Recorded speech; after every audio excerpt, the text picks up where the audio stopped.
ৰাজ্যত বানপানীৰ ভয়ংকৰ ৰূপ। বানত উঠি গ'ল একেটা পৰিয়ালৰ 4জনকৈ লোক। সন্ধান নাই মাতৃ ভগ্নী আৰু 2 ভাতৃৰ। চৰাইদেউৰ অভয়পুৰী গাঁৱত এই ভয়ংকৰ অঘটন আৰু স্থানীয় লোকৰ সন্দেহ আটাইকেইজনৰ মৃত্যু হৈছে।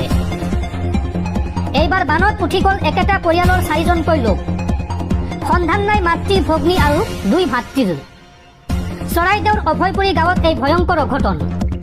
বানৰ কোবাল সোঁতত উঠি গ'ল মাতৃ টুটুমণি দুৱাৰা, কন্যা বিদিশা দুৱাৰা আৰু মাতৃ ভগ্নীক বিচাৰিবলৈ গৈ সন্ধান নাই বিদ্যুৎ দুৱাৰা আৰু বিপ্লৱ দুৱাৰাৰ।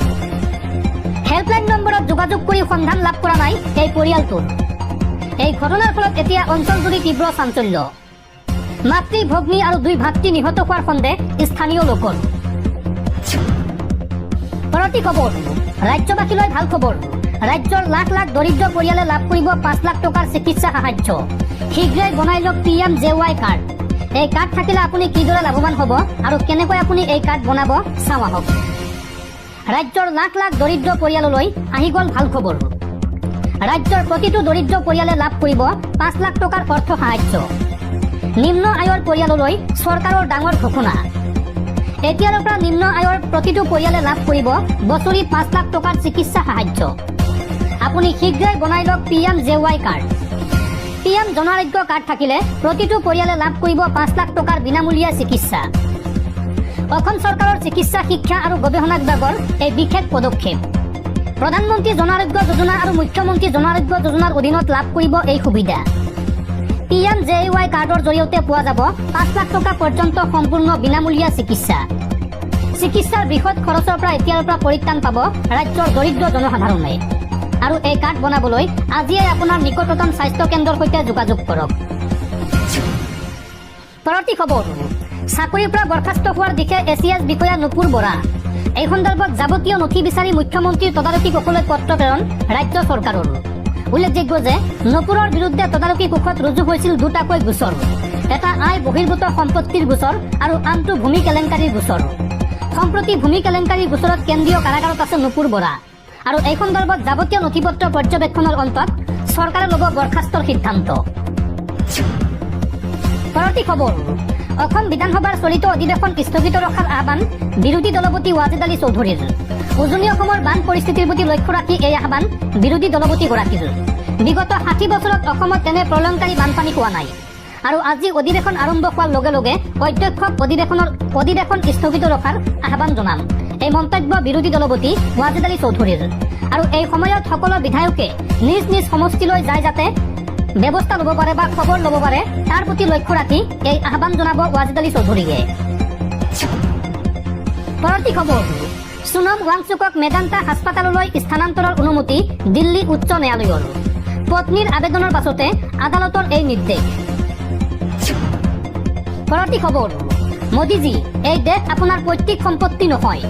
আপুনি ভাবুকি দিয়া বন্ধ কৰক, অন্যথা এই দেশৰ জনতাই আপোনাক এনে শিক্ষা দিব যে ইতিহাসে মনত ৰাখিব স্বৈৰাচাৰীৰ অৱস্থা কি হয়। এই মন্তব্য দিল্লীৰ প্ৰাক্তন মুখ্যমন্ত্ৰী তথা আপৰ মুৰব্বী অৰবিন্দ কেজৰিৱালৰ। পৰৱৰ্তী খবৰ, আকৌ ৰাজপথত অন্নদাতা কৃষক। ভাৰত আমেৰিকাৰ প্ৰস্তাৱিত বাণিজ্য চুক্তিৰ বিৰুদ্ধে নতুন দিল্লীত কৃষকৰ মহাপঞ্চায়ত গঠন কৃষক সংগঠনৰ।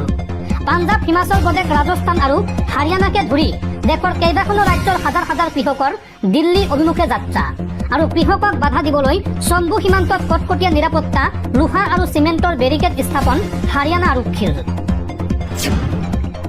পৰৱৰ্তী খবৰ, ইৰাণৰ আক্ৰমণত তছনছ আমেৰিকা। অৱশেষত এই কথা স্বীকাৰ কৰিলে আমেৰিকাই যে ইৰাণৰ আক্ৰমণত আহত হৈছে আমেৰিকাৰ 100 গৰাকীতকৈও অধিক সৈনিক। 7 জুলাইৰ পাছত ইৰাণৰ আক্ৰমণত আহত হৈছে এইসকল সৈনিক।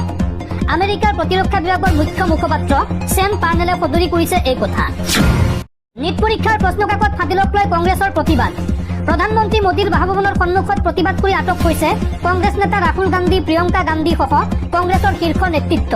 কেইবাগৰাকী কংগ্ৰেছৰ সাংসদক আটক কৰিছে দিল্লী আৰক্ষীয়ে।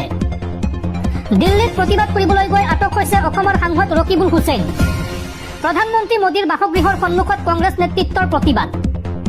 নীটৰ প্ৰশ্নকাকত ফাদিলৰ বিৰোধিতাৰে প্ৰতিবাদত বহিছিল কংগ্ৰেছ নেতৃত্ব। প্ৰধানমন্ত্ৰী মোদী আৰু শিক্ষামন্ত্ৰী ধৰ্মেন্দ্ৰ প্ৰধানৰ পদত্যাগৰ দাবী কংগ্ৰেছৰ। বিৰোধী দলপতি ৰাহুল গান্ধীৰ নেতৃত্বত তীব্ৰ প্ৰতিবাদ কংগ্ৰেছৰ। ৰাহুল গান্ধীৰ নেতৃত্বত কংগ্ৰেছী সাংসদসকলে বহিছিল প্ৰতিবাদত আৰু সেই সময়তে ৰাহুল গান্ধী সহ কংগ্ৰেছৰ সাংসদসকলক আটক কৰে দিল্লী আৰক্ষীয়ে। সেই সময়তে আটক কৰা হৈছে অসমৰ কংগ্ৰেছী সাংসদ ৰকিবুল হুছেইনক। পৰৱৰ্তী খবৰ, অসমৰ বানপানীক লৈ উদ্বিগ্ন ৰাজ্য চৰকাৰ। বানপানীত মৃতকৰ পৰিয়াললৈ 4 লাখ টকাৰ এককালীন সাহায্য ঘোষণা ৰাজ্য চৰকাৰৰ। পৰৱৰ্তী খবৰ, দেশৰ মুছলমান শিক্ষিত হোৱাটো নিবিচাৰে বিজেপি চৰকাৰে। এখন বিশ্ববিদ্যালয় ভাঙি দিয়া মানে মুছলমান শিক্ষাৰ ওপৰত প্ৰত্যক্ষ আক্ৰমণ। ৰামপুৰৰ মহম্মদ আলী জৌহৰ বিশ্ববিদ্যালয় ভঙাৰ সিদ্ধান্তৰ বিৰোধিতাত এইবাৰ গৰজি উঠিল জ্যেষ্ঠ মুছলমান নেতাৰ লগতে বিৰোধী দল সংগঠন। আলী জৌহৰ বিশ্ববিদ্যালয় ভাঙি পেলোৱাৰ পৰা বিৰত থাকক বিজেপি চৰকাৰ। বিশ্ববিদ্যালয়খন ভাঙিলে হাজাৰ হাজাৰ শিক্ষাৰ্থীৰ জীৱন শেষ হৈ যাব। ৰামপুৰৰ মহম্মদ আলী জৌহৰ বিশ্ববিদ্যালয় ভঙাৰ প্ৰস্তাৱক লৈ সৰব হৈ পৰিছে একাংশ মুছলমান নেতাৰ লগতে বিৰোধী দল। গৰজি উঠিল কেইবাজনো জ্যেষ্ঠ মুছলমান নেতা আৰু বিৰোধী দল। বিশ্ববিদ্যালয়ৰ 38টা অট্টালিকা ভঙাৰ নিৰ্দেশক লৈ উদ্বেগ প্ৰকাশ কৰিছে সচেতন মহলে।